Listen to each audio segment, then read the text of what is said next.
नमस्कार बच्चों, जय श्री कृष्णा। स्वागत है आपका 8th साइंस क्लास में।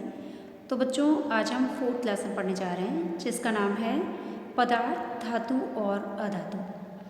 बच्चों, इस लेसन के अंदर हम धातु और अधातु के बारे में अध्ययन करेंगे। धातु और अधातु के भौतिक गुणों के बारे में अध्ययन करेंगे। धातु और अधातु को हम किस प्रकार से पहचान सकते हैं, इसके बारे में भी अध्ययन करेंगे। और धातु और अधातु की रासायनिक गुणों के बारे में भी अध्ययन करेंगे, प्लस धातु और अधातु के उपयोगों के बारे में भी हम अध्ययन करेंगे। तो बच्चों, चलते हैं हम टेक्स्ट बुक की ओर कि हमारी बुक क्या कहती है, धातु और अधातु क्या है। देखिए बच्चों, हमारे घर हम बर्तन यूज़ करते हैं, वो काय के बने होते हैं, धातु के बने होते हैं। जो भी हमारी मम्मी जो ऑर्नामेंट्स पहनते हैं, गहने जो पहनते हैं, कान के हैं, गले के हैं, चूड़ियाँ हैं, ये सब किसके बने होते हैं, ये भी धातु के बने होते हैं। अच्छा, जब हम स्कूल के अंदर टेबल और चेयर पर बैठते हैं तो ये भी किसके बने होते हैं, धातु के बने होते हैं, है ना। और कई बार तो हमारे घर के दरवाजे और खिड़कियाँ भी जो होते हैं ये भी मेटल और धातु के बने हुए होते हैं। अच्छा, इसके अलावा और भी हमने देखा है कि हमारी जो है जितने भी वाहन है, व्हीकल्स है, वो सब किसके बने होते हैं, वो भी धातु के बने होते हैं। जैसे गाड़ियाँ हैं, मोटर गाड़ियाँ हैं, ट्रेन है, बसेस है, एरोप्लेन है, ये सब किसके बनते हैं, धातु के ही बनते हैं सब, है ना। सब धातुओं से मिलकर बने होते हैं, है ना। तो हम अपने आसपास विभिन्न प्रकार के धातु और अधातु को देखते हैं, लेकिन हम उन्हें पहचान नहीं पाते कि ये धातु है या अधातु है। तो आज हम यही सीखेंगे कि धातु और अधातु को किस प्रकार से पहचाना जाता है बच्चों। तो सबसे पहले धातुएं कौन कौन सी होती है, इसके बारे में हम देखेंगे। तो देखो, धातु जो होती है जैसे लोहा है, एल्यूमिनियम है, तांबा है ना, ये जो कुछ पदार्थ होते हैं ये क्या कहलाते हैं, धातु कहलाते हैं, है ना। अब चलते हैं बच्चों, जैसे पदार्थों की दिखावट और कठोरता, यानी कि हम किस प्रकार से धातु और अधातु को पहचानेंगे, है ना। हम पदार्थों को किस प्रकार से पहचाने कि ये धातु है या फिर अधातु है। तो इस सारणी की ओर चलते हैं। इस सारणी के द्वारा हम अच्छे से समझ पाएंगे कि धातु किस प्रकार से दिखती है, कैसी होती है, अधातु कैसी होती है और किस प्रकार की दिखती है। अब देखिए बच्चों, ये सारणी क्या कह रही है, देखो यहाँ पर विभिन्न वस्तुओं के नाम दे रखे हैं। इधर देखो, आयरन, जिसको हम अपनी भाषा में लोहा कहते हैं, लोहा जो होता है इसको इंग्लिश में आयरन बोलते हैं। कोयला, जिसके बारे में हम जानते ही हैं। सल्फर, जिसको हम गंधक कहते हैं, है ना, हम गंधक बोलते हैं, वैसे इसका साइंटिफिक नेम सल्फर है। एल्यूमिनियम, जो हमारे एल्यूमिनियम के बर्तन बने होते हैं घर में, कुकर है, कढ़ाई है, किसके बने होते हैं, एल्यूमिनियम के बने होते हैं, है ना। इडली स्टैंड है ना, ये सब एल्यूमिनियम के होते हैं। और कॉपर, तांबे के तार, हमारे बिजली के जितने भी तार हैं उसके अंदर जो तार उपयोग किया जाता है वो काय का होता है, तांबे का होता है। भगवान जी की जो झाड़ियाँ होती है पानी भरने की, वो कैसी होती है, तांबे की होती है ना। भगवान जी की पूजा के जो पात्र होते हैं वो तांबे के होते हैं, है ना। तो चलते बच्चों, इनको हम पहचानते हैं कि ये दिखने में कैसे लगते हैं, है ना। किस प्रकार से पहचाने कि इनमें से कौन से पदार्थ धातु है और कौन से अधातु है। तो सबसे पहला हमारा पॉइंट है, दिखने में ये कैसे लगते हैं। क्या ये चमकदार है या फिर ये निष्प्रभ है। निष्प्रभ का मतलब होता है मलिन है ना। या फिर ये कठोर है या बहुत ज़्यादा कठोर है या फिर कठोर नहीं है ना। किस प्रकार के दिखने में ये कैसे लगते हैं। तो चलते हैं, सबसे पहले आयरन की बात करें, लोहे की। तो लोहा जो होता है दिखने में कैसा लगता है। लोहा, यदि लोहे से विभिन्न बर्तन बनाए जाते हैं तो लोहा चमकीला भी हो जाता है ना। जब उसको गर्म किया जाता है और उससे विभिन्न प्रकार के बर्तन है, पात्र है, तार है बनाए जाते हैं तो वो चमकीले होते हैं। तो लोहा चमकदार होता है और कठोर भी होता है ना। इसको जब हम हाथ लगाते हैं हम इसको हाथ से तोड़ नहीं पाते, है ना। इसके टुकड़े नहीं किए जा सकते आसानी से। इसको गर्म करके ही पिघला करके इसके विभिन्न प्रकार के पात्र बनाए जा सकते हैं, लेकिन इसको हाथ से नहीं तोड़ा जा सकता। इसका मतलब ये कठोर होता है। फिर चलते हैं कोयला। कोयला जो होता है कैसा होता है। कोयला जो होता है दिखने में कैसा है, चमकदार है क्या, नहीं, काला होता है, मलिन होता है ना। कठोर होता है क्या, हाँ, कोयला कठोर होता है लेकिन इतना कठोर नहीं होता कि उसको तोड़ा ना जा सके, उसको हम आसानी से तोड़ सकते हैं, है ना। ये कैसा होता है, भंगुर होता है। इसको पीट करके हम टुकड़ों में परिवर्तित कर सकते हैं। समझ में आया। जबकि लोहे को, आयरन को हम कूट कर पीट कर जो है वो चूर्ण में परिवर्तित नहीं कर सकते, है ना। तो अब चलते हैं सल्फर, गंधक जो होती है हमारी। तो इसका मतलब कोयला क्या है, अधातु है। लोहा क्या था, धातु है, चमकीला होता है, कठोर होता है। तो धातु के दो गुण हो गए, एक तो दिखने में चमकदार होता है, दूसरा कठोर होता है। अधातु कोयला हमारा एक अधातु है। कोयला जो होता है दिखने में काला मलिन होता है, गंदा सा दिखता है हमें, लेकिन कैसा होता है, ये भंगुर होता है, यानी कि उसको हम पीट करके और बारीक चूर्ण में परिवर्तित कर सकते हैं। फिर आती है हमारी सल्फर, गंधक जिसको बोलते हैं। सल्फर जो होता है ये भी हमारी अधातु है, सल्फर भी। और सल्फर जो है ये भी कठोर नहीं होता है ना, इसको भी आसानी से टुकड़ों में परिवर्तित किया जा सकता है। अब आता है हमारा एल्यूमिनियम, तो इसका मतलब सल्फर क्या है, अधातु है ना। एल्यूमिनियम क्या है, एल्यूमिनियम जो है चमकीला होता है दिखने में, है ना, और कठोर भी होता है, इसको भी आसानी से टुकड़ों में परिवर्तित नहीं किया जा सकता, तो इसका मतलब एल्यूमिनियम भी एक धातु है। समझ में आ गया। फिर आता है हमारा कॉपर, तांबा। तांबा जो होता है ये भी चमकीला होता है और इसको भी हम टुकड़ों में परिवर्तित नहीं कर सकते, तो ये भी कैसा होता है, धातु है ना। तो अब इनमें से कौन कौन सी धातु हो गई, आयरन धातु है, कोयला धातु है, सल्फर धातु है, एल्यूमिनियम धातु है और कॉपर धातु है। ठीक है, इसी प्रकार से और हम यहाँ रख सकते हैं, जैसे पत्थर रख दिया हमने, तो पत्थर जो होता है दिखने में चमकीला होता है क्या, पत्थर तो कई तरीके होते हैं, चमकीला भी दिखता है, लेकिन उसको टुकड़ों में परिवर्तित किया जा सकता है, वो धातु नहीं है ना। लकड़ी रख सकते हैं हम, तो लकड़ी भी जो है वो चमकदार नहीं होती है और ये धातु नहीं है। प्लास्टिक रख सकते हैं हम, प्लास्टिक जो होता है ये भी दिखने में चमकीला नहीं होता और कैसा होता है, ये भी अधातु है, इसको टुकड़ों में परिवर्तित नहीं किया जा सकता, है ना। तो कहने का मतलब ये है कि ऐसे पदार्थ जो दिखने में चमकीले हो वो धातु कहलाते हैं, और ऐसे पदार्थ जो कठोर भी हो स्पर्श करने पर, जिनको हम आसानी से नहीं तोड़ सकते, जिसको पीटने पर आसानी से चूर्ण में परिवर्तित नहीं किया जा सकता, वे क्या कहलाते हैं, धातु कहलाते हैं। और ऐसे पदार्थ जो दिखने में चमकीले नहीं होते, मलिन होते हैं, गंदे से होते हैं और जिनको पीट करके हम आसानी से चूर्ण में परिवर्तित कर सकते हैं, उन्हें हम अधातु कहते हैं। समझ में आया। अब देखिए बच्चों, इस सारणी के अंदर हमने धातु और अधातु को पहचान लिया, है ना। अब धातु और अधातु के अंदर हमने दो गुण यहाँ पर पढ़े, एक तो चमकीलापन और दूसरा कठोरता। ये दोनों ही धातु और अधातु के कौन से गुण हैं, भौतिक गुण। तो हमने दो गुणों का अध्ययन किया, अब चलते हैं हम आगे, है ना। धातु और अधातु के और भी भौतिक गुणों के बारे में हम अध्ययन करते हैं। अब देखिए बच्चों, धातु और अधातु के भौतिक गुण, यहाँ पर ये क्या कह रहा है कि क्या आपने कभी लोहार को, लोहे के टुकड़े और लोहे से निर्मित वस्तु, जैसे लोहे से क्या क्या बनता है, देखो लोहे से हमारा फावड़ा बनता है, गेती बनती है, बेलचा बनता है, कुल्हाड़ी बनती है, आरी बनती है, चाकू बनते हैं, छुरियाँ बनती है ना, बहुत सारी चीज़ें बनती है, बर्तन बनते हैं, है ना, बहुत सारी चीज़ें बनती है। तो क्या लोहार कभी इनको पीट कर टुकड़ों में परिवर्तित करता है क्या, नहीं, इसको गर्म करके पिघलाकर फिर इसको विभिन्न प्रकार के शेप देता है ना, और इसके आकार में परिवर्तन करता है वो, है ना। तो ये इसका भौतिक गुण हो गया। फिर क्या है कि कोयला जो होता है इसको हम टुकड़ों में पीट सकते हैं, बारीक चूर्ण में परिवर्तित कर सकते हैं, तो ये गुण क्या कहलाता है, इसका भंगुरता का गुण कहलाता है। देखिए बच्चों, यहाँ पर हम एक एग्जाम्पल ले रहे हैं, बहुत ही अच्छा सा एग्जाम्पल है कि हम एक तो लोहे की कील लेंगे, एक कोयले का टुकड़ा लेंगे, एक एल्यूमिनियम का तार लेंगे, है ना, और एक लेड का टुकड़ा लेंगे।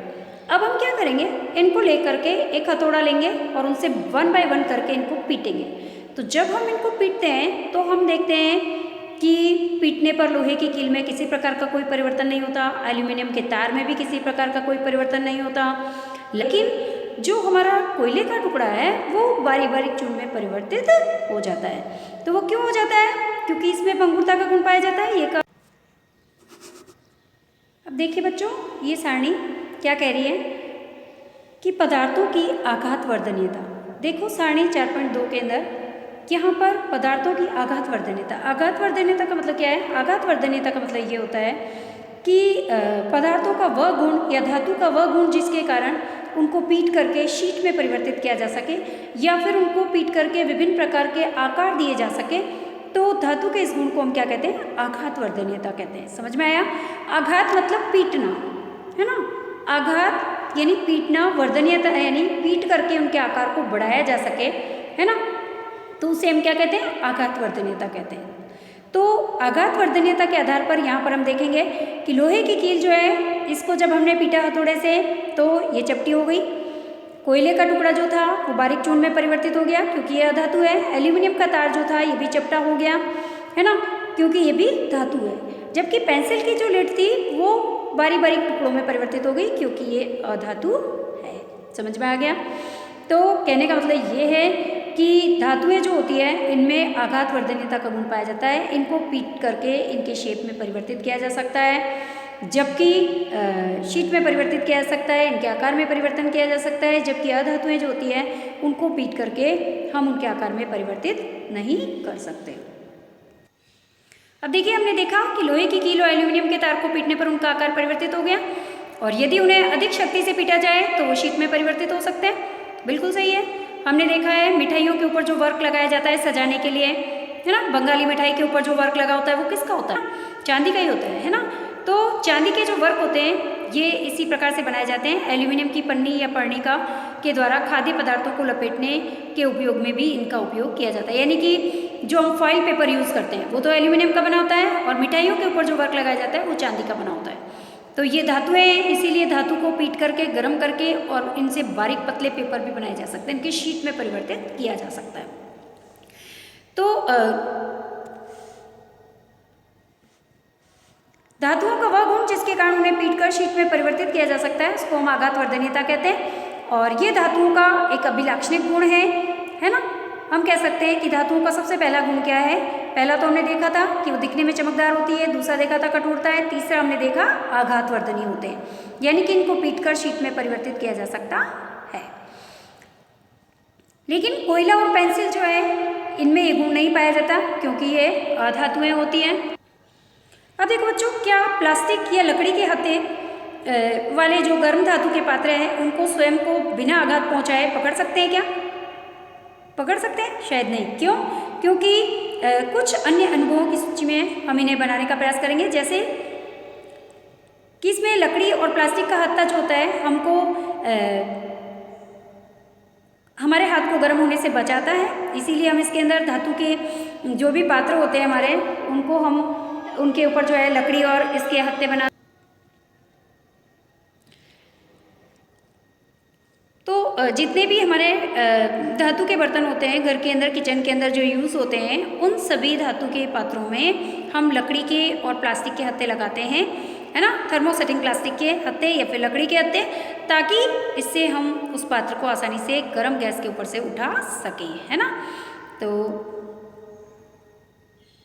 जैसा कि हम पेचकस के अंदर भी देखते हैं, जब विद्युत कर्मी जो होता है एक पेचकस का यूज़ करता है, तो ये पेचकस जो होता है इसका हत्था भी कैसा होता है? प्लास्टिक का बना होता है, ताकि इसको करंट ना लगे, है ना। प्लास्टिक जो होता है विद्युत का कुचालक होता है, इसीलिए इसके अंदर इसका उपयोग किया जाता है।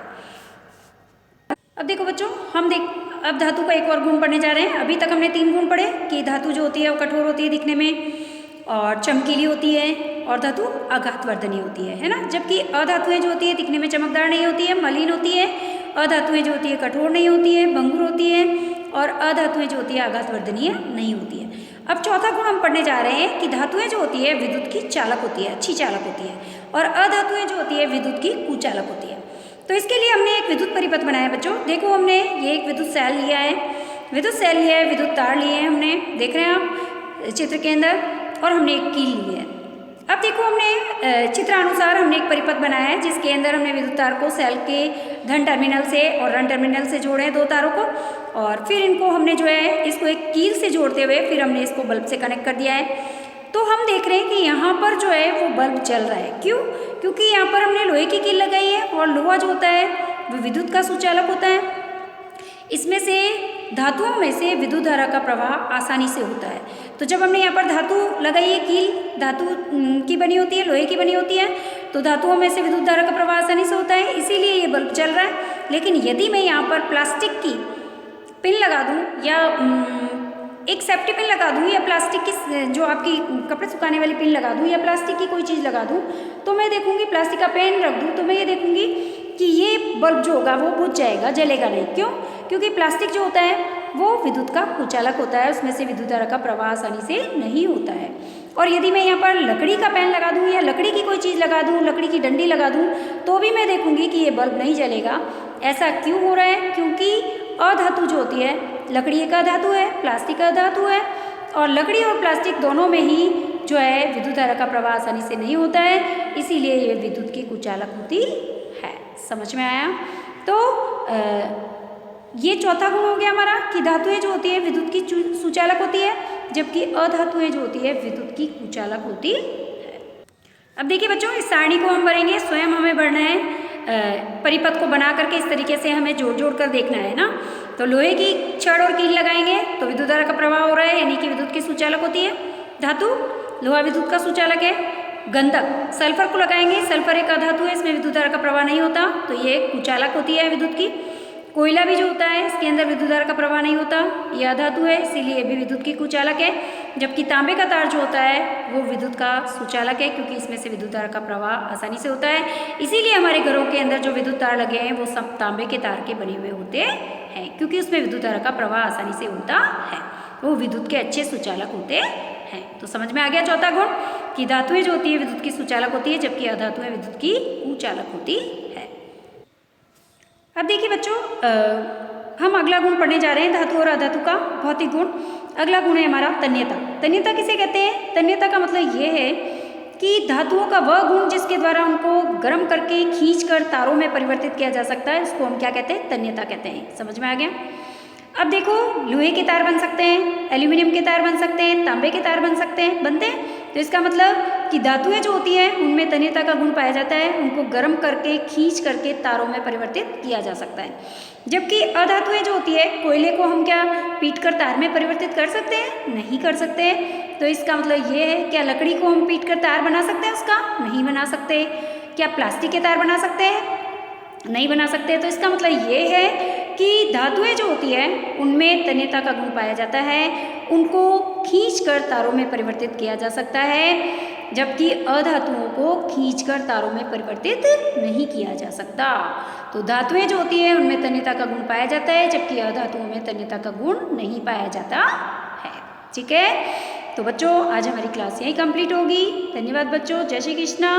कल हम आगे के भौतिक गुणों के बारे में अध्ययन करेंगे। तो धन्यवाद, जय श्री कृष्ण।